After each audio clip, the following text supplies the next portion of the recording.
علامہ محمد شفیق الرحمان حسان صاحب بات کو بڑے مختصر انداز میں، جامع انداز میں بیان کرنے کا ملکہ رکھتے ہیں۔ میں چاہوں گا علامہ محمد شفیق الرحمان حسان صاحب اس خوبصورت بات کو آپ احباب تک بیان کریں کہ صحابہ کرام، اہل بیت کرام کی آپس میں کیسی محبتیں تھیں۔ حامدوں و مسلیہ مولا یسلی وسلم دائما ابدا علی حبیبک خیر الخلق کلہم ان التیاری حسبا یوما الی ارض الحرم بلغ سلامی روضتاً فیہا النبی المحترم یا مصطفیٰ یا مجتبیٰ ارحم لنا ارحم لنا۔ شعور ٹی وی اور اس کی جتنی بھی ٹیم ہے اور خصوصاً علامہ ضیاء المصطفیٰ قمر صاحب، آپ کا میں سپاس گزار ہوں۔ سیدی اعلیٰ حضرت عظیم المرتبت مجدد دین و ملت کشتہ عشق رسالت امام احمد رضا خان فاضل بریلوی، آپ فرماتے ہیں تیری نسل پاک میں ہے بچہ بچہ نور کا، تو ہے عین نور تیرا سب گھرانہ نور کا، ایک سینہ تک مشابہ ایک وہاں سے پاؤں تک، حسن سبتین ان کے جاموں میں ہے نیما نور کا، صاف شکل پاک ہے دونوں کے ملنے سے عیاں، صاف شکل پاک ہے دونوں کے ملنے سے عیاں، خط توام میں لکھا ہے یہ دو ورقہ نور کا۔ اللہ رب العزت خالق کائنات میں قرآن میں ارشاد فرمایا، جیسے علامہ ابرار نقشبندی صاحب بڑا خوبصورت بیان فرما رہے تھے کہ انما یرید اللہ لیذھب عنکم الرجس اہل البیت ویطہرکم تطہیرا۔ اس کے اندر پڑھنے کی ضرورت نہیں ہے، ہم سب جانتے ہیں اس آیت کا شان نزول کیا ہے، علماء جانتے ہیں، اب تو کافی عوام الناس بھی جانتے ہیں کہ یہ جو اہل بیت اطہار ہیں ان میں حضور علیہ الصلوۃ والسلام کی ازواج مطہرات بھی شامل ہیں، آل جعفر بھی شامل ہیں، آل عقیل بھی شامل ہیں، اور آل فاطمہ تو زہرا سلام اللہ علیہا وہ بھی شامل ہیں۔ اچھا، دوسری بات یہ ہے کہ یہ جو تطہیر ہے لفظ، اس کے اوپر ذرا تھوڑا سا غور کرنے کی ضرورت ہے۔ لغت کی کتابیں اٹھائیں، دیگر معاملات اٹھائیں، یہ ایک سائڈ پر رکھ دیں، پھر سہارا لیتے ہیں مجدد دین و ملت سے۔ وہ فرماتے ہیں آب تطہیر سے جسم پودے جمے۔ آپ کہتے ہیں پانی کو تطہیر، تطہیر کا معنی ہے کہ ایسا پانی جو صاف ستھرا ہو۔ آب تطہیر سے جسم پودے جمے، اس ریاض نجابت پہ لاکھوں سلام کہ اس باغ میں ایسے پھول کھلے ہیں، وہ حسن اور حسین ہیں، ان پر لاکھوں سلام ہے۔ اور پھر فرماتے ہیں خون خیر الرسول سے ہے جن کا خمیر، جو تمام رسولوں سے اعلیٰ ہیں، جن کا ان سے خمیر ہے، ان کی بے لوث طینت پہ لاکھوں سلام۔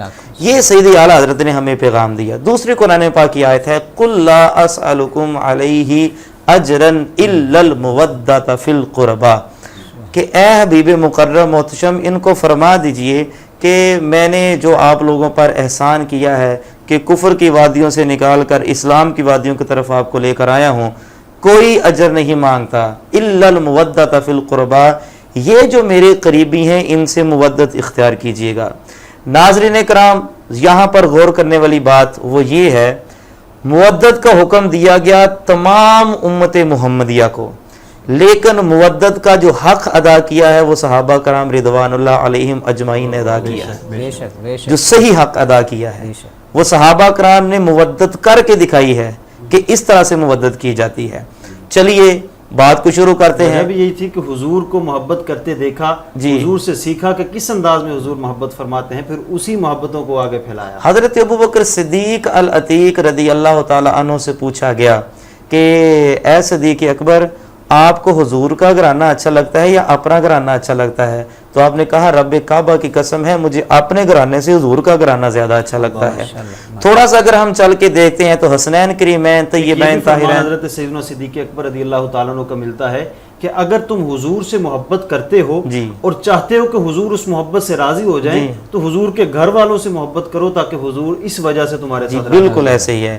حسنین کریمین طیبین طاہرین نیرین منورین سعدین سعیدین، آپ کی شان عظمت ان کے تو کیا کہنے۔ حضور علیہ الصلوۃ والسلام نے واضح طور پر ارشاد فرمایا کہ یہ میرے پھول ہیں، میری بیٹی کے بیٹے ہیں، یہ میرے بیٹے ہیں۔ نواسوں کا لفظ بہت کم ملتا ہے، حضور نے فرمایا یہ میرے بیٹے ہیں۔ اب حضرت ابوبکر صدیق العتیق رضی اللہ تعالیٰ عنہ کی محبت اہل بیت اطہار سے، خلیفہ اول بلا فصل افضل الخلق بعد رسول ہیں اور حضور علیہ الصلوۃ والسلام کی جانشین بھی ہیں، بے شک بے شک، روحانیت میں بھی اور خلافت میں بھی اور سیاست میں بھی حضرت ابوبکر صدیق جانشین ہیں، اور ان کی جانشینی کو قبول کرنے والے مولا کائنات شیر خدا کرم اللہ تعالیٰ وجہ الکریم ہیں۔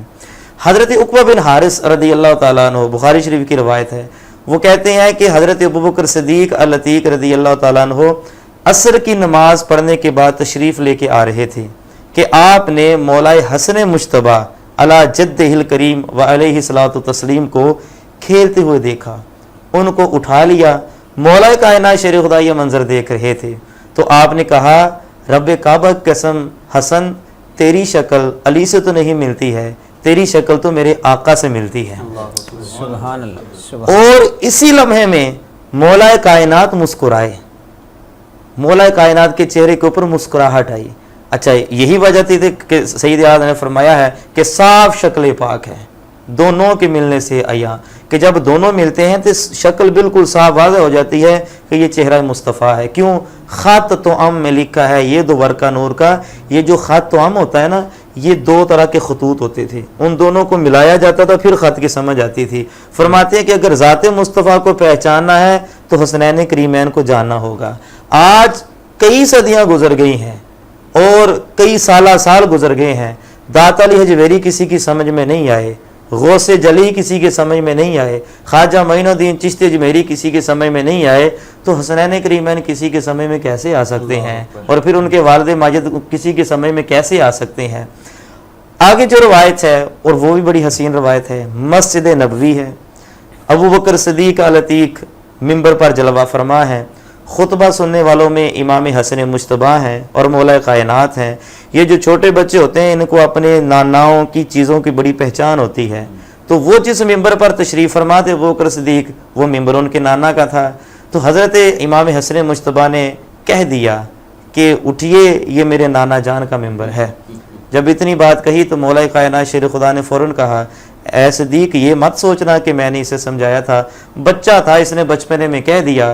ابوبکر صدیق رضی اللہ تعالیٰ نے اپنا ممبر چھوڑا اور کریم ابن کریم کے پاس تشریف لائے اور مسکرا کر کہا، اے علی اس نے سچ ہی تو کہا ہے، یہ ممبر بھی ان کے نانا کا ہے، یہ صدیق بھی ان کے نانا کا ہے۔ اب ذرا سوچئے، مودت لفظ جو محبت کی انتہا ہے، جو محبت جو جیسے امام فخر الدین عشق کی بھی انتہا ہے، امام فخر الدین رازی رحمۃ اللہ تعالی نے اس کی مثال دی ہے کہ جس طرح مچھلی کو پانی کے ساتھ مودت ہے۔ بعض جو اہل علم ہے وہ کہتے ہیں وہ تو مچھلی کی فطرت ہے، تو ہم نے کہا کہ دین اسلام بھی فطرت ہے۔ اگر دین اسلام میں جس نے داخل ہونا ہے ان پر اہل بیت طہار کی محبت فرض ہے، ورنہ وہ مردہ ہے، یہ ضروریات دین میں ضروریات دین میں سے ہے، ورنہ وہ جیسے اہل بیت کی محبت نکال دی جائے گی تو وہ مردہ ہو جائے گا، جس طرح مچھلی کو پانی سے نکال دیا جائے تو مچھلی مردہ ہو جائے گی۔ چلیے اب دور ہے خلیفہ دوم، امیر المومنین، غیظ المنافقین، امام المجاہدین، حضرت فاروق اعظم رضی اللہ تعالی عنہ کا بہت مشہور واقعہ ہے۔ مدائن فتح ہوا، مال غنیمت کا ڈھیر لگایا گیا، مال تقسیم کیا گیا، امام حسن کو 1000 درہم، امام حسین کو 1000 درہم، آپ نے لخت جگر عبداللہ ابن عمر کو 500 درہم۔ انہوں نے کہا کہ تنقید نہیں، وضاحت چاہتا ہوں کہ بتائیے کہ میں تو اس وقت سے جہاد کر رہا ہوں جب یہ چھوٹے چھوٹے تھے، ان کو 1000 درہم تو مجھے 500 درہم کیوں؟ سوال بھی جائز تھا، اس میں کوئی تنقید کا پہلو بھی نہیں تھا، کوئی بے ادبی بھی نہیں تھی۔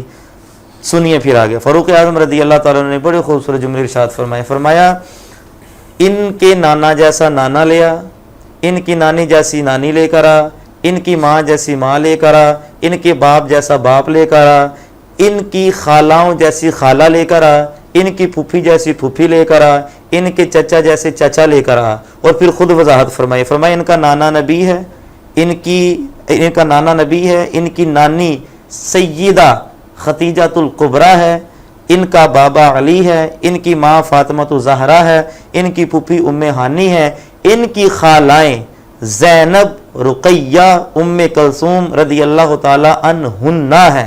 اور پھر مزید آگے کیا ارشاد فرمائے، ان کے چچا جعفر اور عقیل ہیں، ان جیسی نسبتیں لے کر آ تو پھر تجھے بھی برابر حصہ مل جائے گا۔ پیغام کیا دیا، مودت کیسے اختیار کی۔